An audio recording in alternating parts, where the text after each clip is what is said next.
Hello everyone, and welcome to another episode of the Spartan Showcase. I'm your host, Joey Dubois.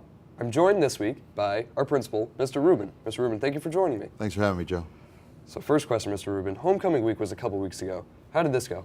I think overall pretty successful. It was funny, I saw a tweet the day after the rally or the day of the rally from our school photographer, and he had written, some days my work is not work, it's just so much fun, and I think that kind of typified it. I think it was a great job all around by the student council for the entire week. I was pretty impressed with the enthusiasm, and the rally was a lot of fun. I think just in general it was a positive experience, and I want to give a special credit to Mr. Calarise, the athletic department, and the folks over here at Uxbridge Cable. It was a long day on Saturday. You start at 9 a.m. There's 4 games, and the dance all the way through the night. So between the athletic department, the advisors, and all the classes, it was a pretty busy day. But overall, I think people were pretty happy with how things turned out. Absolutely. The guidance counselors recently completed seminars with the senior class regarding their plans for next year. What are your thoughts on how these events went? Well, I think they're important for obvious reasons. I think we're only a couple years removed from not really having much of a counseling curriculum in general, and both Ms. Smith, who's in for Ms. Hampton, and Mr. Barry this year have really done a nice job of integrating and building off the work that was done last year to get into classes, to meet with students, and to capitalize on the work that had been done previously. It's nice when counselors meet up with seniors at this time of year and a lot of the groundwork has already been done. They've met with the students, they've talked about the college planning process, they've spoken about PSATs or SATs, they've talked about what are safety and on target and reach schools for each student. So the seminars just bring it to life. I think it's a necessary part of our curriculum that we really needed to build last year, and the fact that we're building off of that this year is really a credit to them, and something we're really proud of. And I think more importantly, I think it's something that will get easier, particularly as students who are freshmen and sophomores have met with their counselors over time, that senior seminar sort of writes itself. The senior play is approaching fast. Are you looking forward to this? Oh yeah, I mean, we have so much talent in this in the theater arts department in general, whether it's musical or just dance, drama, all of the above. Mrs. Penza does, and Mrs. Emmerich do such a nice job with all of it. And senior players, sometimes it's hard when you only have the one production in the spring, and you want to have that moment when the curtain goes up. So it's nice to be able to feature a group of students that have worked hard. They may not be leads come the spring, but everybody gets an opportunity to participate. And for me, I love a good night at the theater. So the fact that I get a freebie here is all, and it's just as good. Anybody who wants to go, it's just as good as anything they could see in the city. So I highly recommend it. And nobody, I mean, you've been on there. Nobody likes to play to an empty house. So you've been on that stage yourself, Joe. So I know people like when the curtain goes up and they see all those seats filled. So I'm hoping the community comes out and supports as well. Absolutely, should be a good show. So hopefully seats. I'm told it's funny. I'm told it's pretty funny. Very funny show. In a couple of weeks, the sophomores will hold their ring ceremony.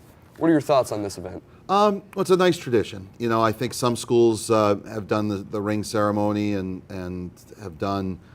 Some schools do dances. Some schools do what we do, which I think is kind of nice. It recognizes the kids. They're sophomores. They have this symbol that means something to them and something to their families, and something hopefully that they'll wear long after they've left Uxbridge High School, or they'll even just have to show their kids and say, hey, one day, I was once upon a time, I was a student, and this is what that school meant to me. And Mr. Loy's a new advisor, so we've been trying to answer as many questions as we can for him, and I think one of the things that's nice about the ring ceremony is it's kind of a low-key way for the class to come together. The junior and senior year get really busy with prom and then senior week, and I think it's just a nice night for families and for students to kind of come together and be part of a class, be part of a group. Every year, Student Council hosts a blood drive here. What are your expectations for this event? Besides nobody getting, hitting the floor, passing out. I hope not. I hope not. Everybody gets a little So there's some people get a little woozy when the needles come out, but hey, look, I think one of the things that from a school standpoint, I think it's done well here. The kids have their time, they sign up, they go down, they rest a little bit after they've donated, and they head back to class. I think we do a good job of planning the blood drive so that it doesn't conflict with sporting events and practices and games, because it's hard to donate blood at 1:30 and go out to practice at 2 and play a sport sometimes. So I think we do a good job of managing that. But I think one of the things that we have to do a good job of, or a really important job, is making students of Uxbridge understand that they're connecting to a world that is bigger than just this community or the Southern Worcester County League or the Blackstone Valley. And when you have a blood drive, it's that opportunity to connect to a world that's much bigger than yourselves. You're giving of yourself literally to help the world beyond you. And I think that's one of those messages of being a responsible citizen that we try to impart on every student. And granted, not every student is going to lie in a cot in the gymnasium and have their veins tapped. But that being said, it's always, I think, for us a nice opportunity for a lot of our kids to be part of something just bigger than Uxbridge. Well, taking it back to Uxbridge now, Mr. Rubin, with the fall sports season well underway, how do you think our teams have performed so far? Well, hopefully not needing the blood drive. It's been a great fall. You go out to most recently for me, a couple of the games, and we were able to see the cross-country course being run here. The cross-country teams were running here as opposed to somewhere else in town. So it was easy for people like me who are working late after the day to go out and catch the end of the races and see our kids compete, and then walk over and catch the end of the field hockey game. And there's soccer, there's football, there's the only thing I haven't been to yet, but I'm on my way, is golf. So overall, people I think were concerned for a number of reasons about what our participation would look like this year. We have so many kids participating in a fall sport. Between the middle and high school, it's more than 400 kids. That speaks to, I think, the pride people have and the opportunities that we provide in terms of interscholastic athletics. One of the things that I think our coaches and our student athletes do is build this pride in a program and pride in a team. And you didn't have to look much further than some of the games that were here for homecoming a couple weeks ago, when you had a day that started in the morning and went all day long. But at the same time, it's those casual, just Wednesday afternoons or Monday afternoons when you're walking out of your office and you see 20, 30 kids out there competing with each other or for each other on the soccer field or the field hockey field. And it's an opportunity for us. I think sports, the season's going well, but I judge it by so much more than wins and losses. And maybe I'm saying that as a former coach myself and a former student athlete myself. I would hope that what our student athletes get out of it is exactly what they hope they're going to get out of it, and that's that they learn to be part of, again, something bigger, that they learn to respect the process, and they learn that persevering and having some grit and being able to tackle a common opponent is worth it in the long run of life.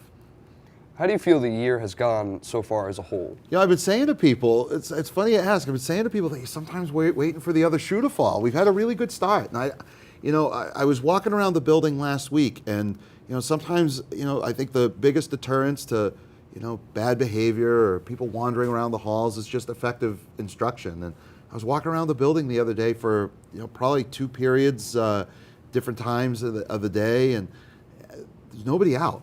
People are in class. I think they're being engaged. So I've been really impressed with. We had a lot of new people here last year, new staff, and I think new schedule, and I think people have started to settle into what we're doing, and I'm really impressed with it. I see some really great different things happening. I mean, 2 years ago I got here and people were kind of clamoring for, what are we going to do with these darn iPads? And now you talk to the average student and everything is on Google Classroom, and there's this real connection between, the tool and the instruction and the assessment of the learning. And I'm not just saying those as buzzwords. It's really kind of fun to see where things are going. And I feel like while we have some big challenges in front of us, we're starting our reaccreditation. it's no secret that there's a reconfiguration of the schools that people are talking about in the community. Those are some big challenges, but I walk around here and there is nothing that I'm afraid of because I see just how excellent things are going in general, and I couldn't be prouder of the staff and the students. I mean, I think people are really just on point, and that's for the first 6 or 7 weeks of the school year. I'll take it.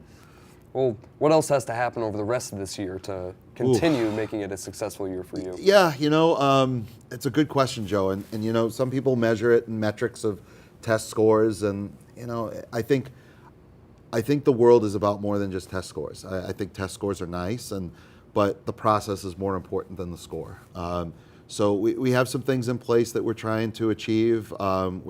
We've applied for a couple of designations with the state to try and expand some of our engineering and our early college opportunities, which we're hoping to be able to do over the next couple of years. Mr. Smutak, Mr. Carney, Dr. Drolet, and I are actually heading to Nashville with 3 other school districts for 2 days. This foundation in Massachusetts is looking for ways that the Nashville public schools reconfiguration of their pathways and their courses of study can be brought back into schools in Massachusetts. And we're obviously a much smaller place than the Nashville public schools, but they're doing some things really well and making some connections for students that is changing the game in terms of learning and making it really authentic and real for kids. And those are some of the things that I think we want to be able to provide. And yes, there are some things we want to check off. We want to be able to check off that our MCAS scores improved and our AP scores improved, and we got a bunch of kids into the colleges they wanted to go to, and we complete our reaccreditation self-study, which we think is going to really validate the work and the resources that the school and the community have put into making a great high school. But that's a list of tasks. To me, I want people to walk out of here in June and say, this is the best year yet. We had a really great year, and I'm ready for whatever comes next. And that goes for whether you're walking across that stage, diploma in hand, or you're like me, you're locking up the door on June 30th and you're walking back in on July 1. I think that's where I will measure that it's been a successful year. Well, that's all I got for today, Mr. Rubin. Thank you again for joining me. Thank you, Joe. It's always fun to come down here and talk. Thanks for doing this. I really do appreciate it. Thank you. So that's it for today for the Spartan Showcase. We'll see you next time on UCTV.